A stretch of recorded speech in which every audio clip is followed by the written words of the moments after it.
ये लूका है। वो अपनी महबूबा सबरीना के जन्मदिन के लिए एक खसूसी तोहफा तैयार करना चाहता है, लेकिन वो नहीं जानता कि उसने एक गलती कर दी है। हे सेब, क्या तुम आज रात मसरूफ हो? अभी तक नहीं। क्या तुम्हारा कोई मंसूबा है लुका? मेरे पास तुम्हारे जन्मदिन का तोहफा है, हो सके तो यहाँ रात को मिलो। अभी क्यों नहीं?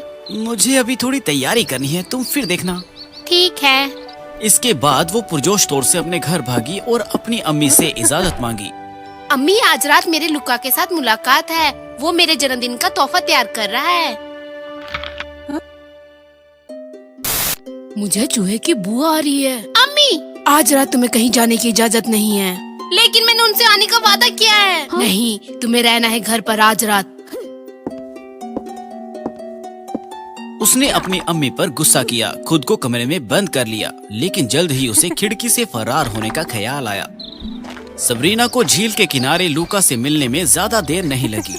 दोनों ने रात गए तक खाना खाया। हे सेब, क्या तुम्हें लगता है कि आज का दिन अच्छा गुजरा? जी हाँ, बिल्कुल। लेकिन मजा तो अब शुरू होने वाला है। ये क्या है? लूका ने झील के बीचों बीच तन्हा दरख्त की तरफ इशारा किया। देखो। हाँ। लूका के बोलने के बाद एक मुर्दा दरख्त के तनों से रोशनी नमूदार हुई, जो झील की सतह पर चमकती हुई रोशनी का एक राज कर रही थी। ये कैसे? यहाँ एक किस्म की राल होती है जो आतिश फशों के लिए बहुत पुरकशिश होती है, और मुझे उन्हें यहाँ पर रागीब करने के लिए उसे दरख्त पर लगाने की जरूरत है। मैंने उन्हें अभी उठाया। आपके लिए एक और चीज।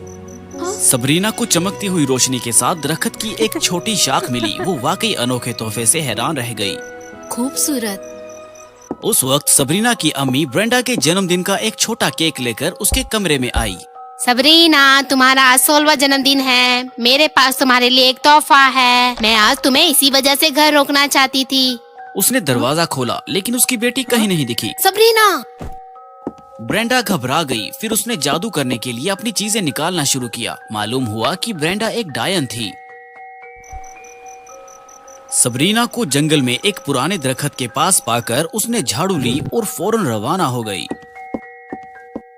लूका और सबरीना के बारे में वो ये जानकर बहुत पुरजोश थे कि वो किसी बुरी रूह की नजरों में हैं। उस शानदार पुराने दरख्त से कोई बुराई हवा में उड़ी। जादुई ताकत का कितना वाफर जरिया है। मैं कितनी खुशकिस्मत हूँ। मुझे नया जिस्म मिल गया। खतरा महसूस होते ही लूका अचानक अपनी महबूबा को बचाने के लिए खड़ा हो गया। रूह उसके अंदर चली गई। यहाँ कैसे? क्या मैं गलत जिस्म में दाखिल हुई? मुझे उस बड़ी जादुई ताकत का फायदा उठाना है। दर्द हो रहा है, मुझे जाने दो लूका। सबरीना लूका के अजीबोगरीब बर्ताव से भागने लगी। भागना बंद करो। बस जब लूका ने तकरीबन सबरीना को पकड़ लिया, ब्रेंडा नमूदार हुई। उसने लूका के हमले को रोक दिया। अम्मी, मुझे नहीं मालूम क्या हुआ। हम बस... मैं जानती हूँ। तुम ठीक हो? मैं सिर्फ महसूस कर रही हूँ, थोड़ा थका हुआ। ब्रेंडा, मैं वापस आ गई हूँ। सब कुछ वैसा है जैसा मैंने कहा था, है ना? सैंडा, क्या तुमने अभी तक हिम्मत नहीं हारी?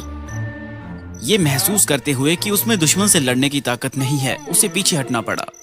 जब तक तुम मौजूद हो, मेरी दुश्मनी हमेशा रहेगी। हम जल्द दोबारा मिलेंगे।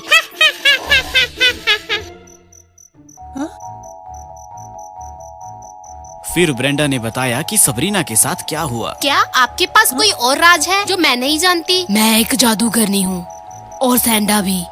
हम सबसे अच्छे दोस्त थे। ये सिर्फ अफसोस की बात है। हम दोनों एक ही आदमी से मोहब्बत करते थे, और मैं वही थी जिससे उसने मोहब्बत किया था। वो तुम्हारे अब्बू को हासिल करने की हर मुमकिन कोशिश की, लेकिन मेरी ताकत से वो ऐसा करने में नाकाम रही। तब से सैंडा मुझे दुश्मन समझती है।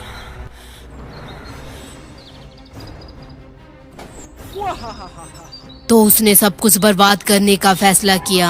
ये वो जगह थी जहाँ तुम्हारे अब्बू का कत्ल किया था। मैं खुद पर काबू नहीं कर सकी, इसलिए मैं उससे लड़ पड़ी।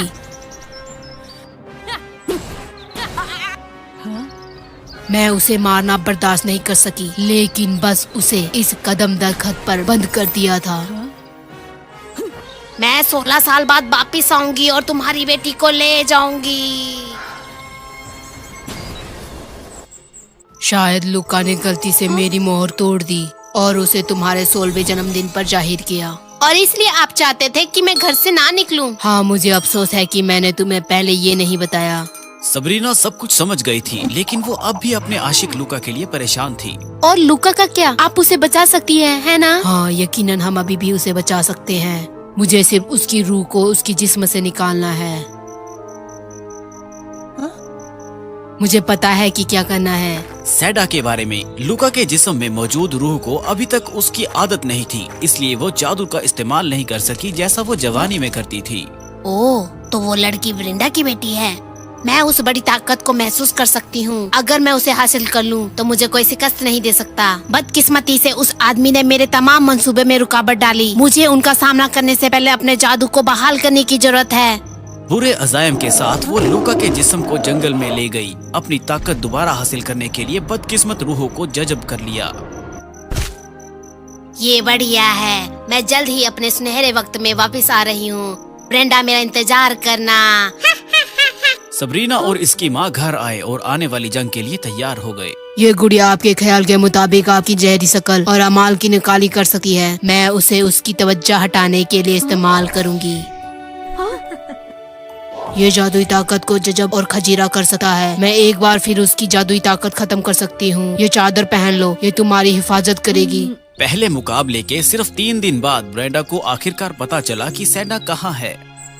उसकी हिम्मत कैसे हुई वो काला जादू इस्तेमाल करे। हम दोबारा मिल गए। अब सैडा पहले से ज्यादा ताकत के साथ नमूदार हुई। तुम बहुत बुरी हो, मैं अब पीछे नहीं रह सकती। अगर तुम कर सकती हो तो इसे आजमाओ। उन्होंने झगड़ना छोड़ दिया और जादू से लड़ना शुरू किया। आहिस्ता आहिस्ता एक दूसरे के करीब आने लगे। आगे पीछे कई हमलों के बाद सैडा की रूह ताकतवर मंत्रों के साथ गालिब होने लगी। क्या बुढ़ापा तुम्हारी ताकत को बहुत ज्यादा मुतासिर कर रहा है? फिर लूका के पीछे एक और ब्रेंडा नमूदार हुई, लेकिन सैडा ने फौरी तौर पर उसके मंसूबे को रोक दिया।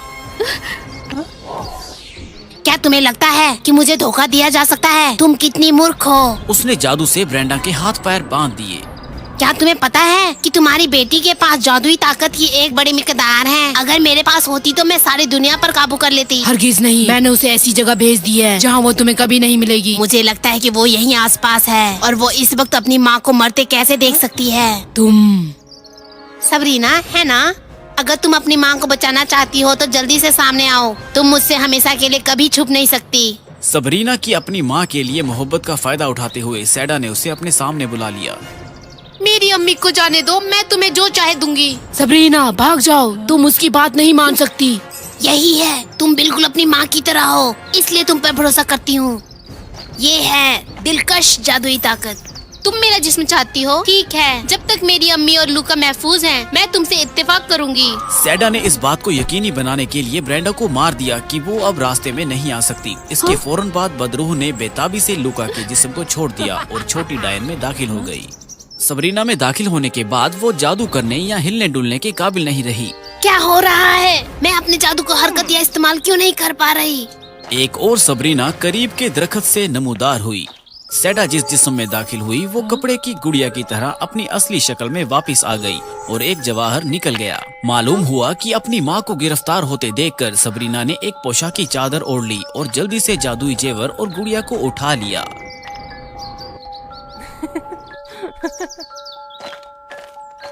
उसने जोहर को अपने जिस्म में ताकत को चूसने के लिए इस्तेमाल किया और गुड़िया को बाहर जाने से पहले इस पर भी रख दिया।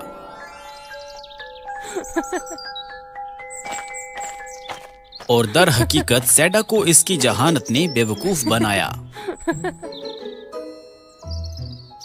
तुम अब से मेरे खानदान को नुकसान नहीं पहुंचा सकती, ठीक है? जंग के बाद सबरीना ने अपनी माँ को सब कुछ बताया जो हुआ था और उसे वो गुड़िया दी जिसमें सैडा की बदरूह थी। सबरीना, तुम? मैं यहाँ हूँ। सैडा की रूह पहले ही इस गुड़िया के अंदर है। मैं वापस आऊंगी और वो सब कुछ वापस लूंगी जो मेरा है। देखो और इंतजार करो। लेकिन ये तुमने कैसे किया? इसलिए कि मैं तुम्हारी होशियार बेटी हूँ। तो सब कुछ खत्म हो गया? नहीं, मुझे अभी तक जन्मदिन का तोहफा नहीं मिला। ब्रेंडा ने गुड़िया को तहखाने के नीचे वाक़ई शीशे की अलमारी के अंदर रखना था, अगर कोई उसे तलाश कर ले। मैं वापस आऊंगी। बाद में लोग आहिस्ता आहिस्ता सैडा का नाम भूल गए। बहुत से चुड़ैलों की किताबों में उन्होंने उसे एनाबिल के नाम से पुकारना शुरू किया।